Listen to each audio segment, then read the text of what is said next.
तरावी की उजरत पर आज भी बहसें चल रही हैं।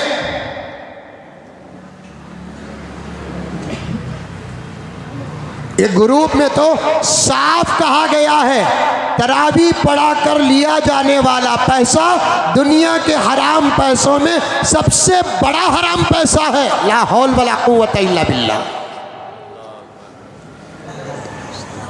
और ऐसे मैसेज वायरल बहुत जल्दी करते हैं लोग ताकि उलमा का बेड़ा गर्क हो जाए। मैंने कहा ना, लेने के बारे में इख्तलाफ है, देने के बारे में किसी का इख्तलाफ नहीं है। मैं सवाल नहीं करता महबूब मुझे 200 रुपये दो, ये मेरे गीरत के खिलाफ है, मेरे ज़मीर के खिलाफ है, मेरे इज्जत के खिलाफ है, मेरे मान मर्यादा के खिलाफ है कि मैं दस्त फैलाऊं, हाथ फैलाऊं। लेकिन मोहब्बत का तकाजा है कि महबूब मुझे क्या तोहफ़ा नहीं दे सकता, मुझे गिफ्ट नहीं दे सकता।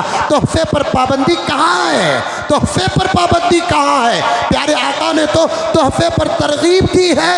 इन्फाक फी सबीलिल्लाह पर जहाँ तरगीब दी है वहाँ तोहफे पर तरगीब दी है। फरमाया तहाद्दू तहाब्बू, तोहफे दिया करो, मोहब्बतें बढ़ाया करो। सवाल करने पर मसाइल हैं, सवाल करने पर अहकामात हैं, तोहफे देने पर अहकामात नहीं है। क्यों इमाम को तोहफा नहीं देते? क्यों मुअज्जिन को तोहफा नहीं देते? एक महीना पूरा कुरान पाक पाबंदी के साथ पढ़ाने वाले इमाम को क्यों तोहफा नहीं देते? और लेकर आ गए मसाइल, ऐसे मसले पेश कर रहे हैं, इनसे बड़ा मुत्तकी न दुनिया में पहले गुजरा है न इनके बाद गुजरेगा।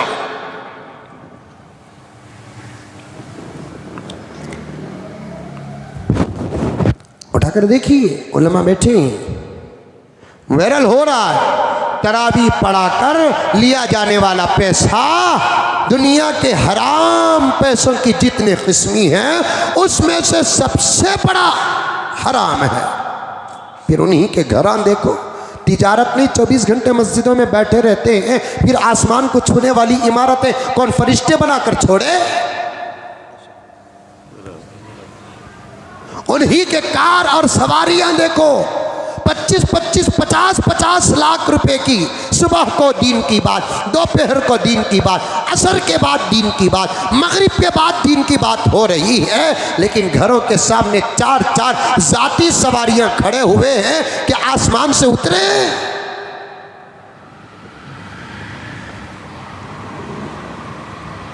मसले लाकर खामखा ठोस कर और मत के अंदर इंतशार पैदा करते हैं। सवालात करो, वहाँ से बात आ गई। कभी इस मसले की पूरी हकीकत आप लोगों के सामने रखूँगा। आगे बढ़ना है, सवाल करो, सवाल।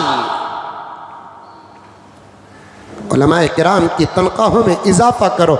10,000 दे रहे हैं, 15,000 दो। 10,000 15,000 बोले तो एक बात याद आ गई है, अब्दुल भाई हो जाए तो सेंसर कर देना कि एक गांव को करीब में गया था रमज़ानुल मुबारक के बाद। एक मस्जिद में बयान था,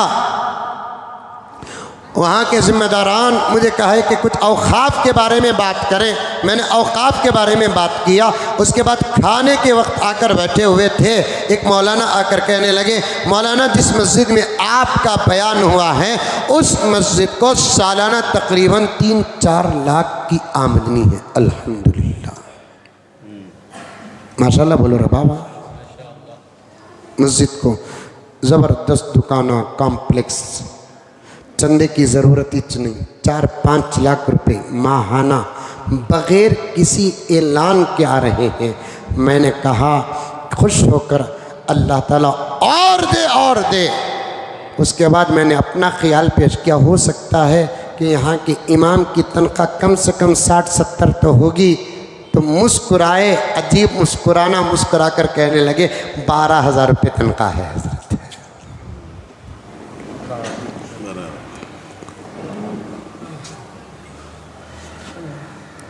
कहाँ जा रहा पैसा? हकदारों को अगर हक अदा न करे, पैसों की बर्बादी का इंतजार करो। वो मस्जिद जहाँ की आमदनी नहीं, वहाँ की तनख्वाह अगर कम हो अलग बात है। जिन मस्जिदों की आमदनी अल्हम्दुलिल्लाह सुम्मा अल्हम्दुलिल्लाह हज़ारों पर नहीं लाखों पर है, वहाँ के इमाम की तनख्वाह भी 12-13 हज़ार रुपये है। उन मस्जिदों के जिम्मेदारों को डूब कर मरना चाहिए। बिठाओ, मसजिदें लगाओ, हल्के लगाओ, सवालात करो, जवाब दो। कुरान का हुक्म है फस्अलू अहल ज़िक्री इन कुंतुम ला तालमून। सवाल करो, आप जवाब लेकर जाओ, कुरान का हवाला लेकर जाओ, हदीस का हवाला लेकर जाओ। नया मसला मालूम नहीं है, मालूम करके जाओ। अब तक मालूम नहीं हुआ, वो तुम्हारी हमारी जिहालत थी। अब मालूम हो गया, सर झुका दो, हाथ बांध लो, जुबान बंद कर दो। सही मसला आने के बाद बहस करने वाला दीन का दुश्मन है। सही मसला आने के बाद बहस करने वाला चाहे टोपी पहने, चाहे दाढ़ी रखे, चाहे नमाज पढ़े, वो शरीयत का दुश्मन है, दुश्मन। मसला जब वाज़े हो जाता है, बहस की इजाज़त नहीं है। बहस करने वाला गद्दार है, मक्कार है, जाहिल है, फरेबी है। तक मालूम नहीं था, अलग बात। मालूम होने के बाद खामोश हो जाना, ये अखलाक है, ये ईमान है, ये इस्लाम है।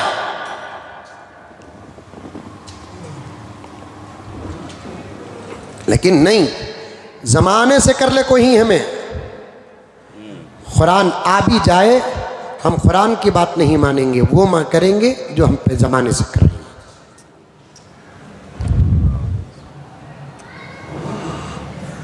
बीच में उन्वान से ज़रा हटकर एक अहम मसला बताता हूँ।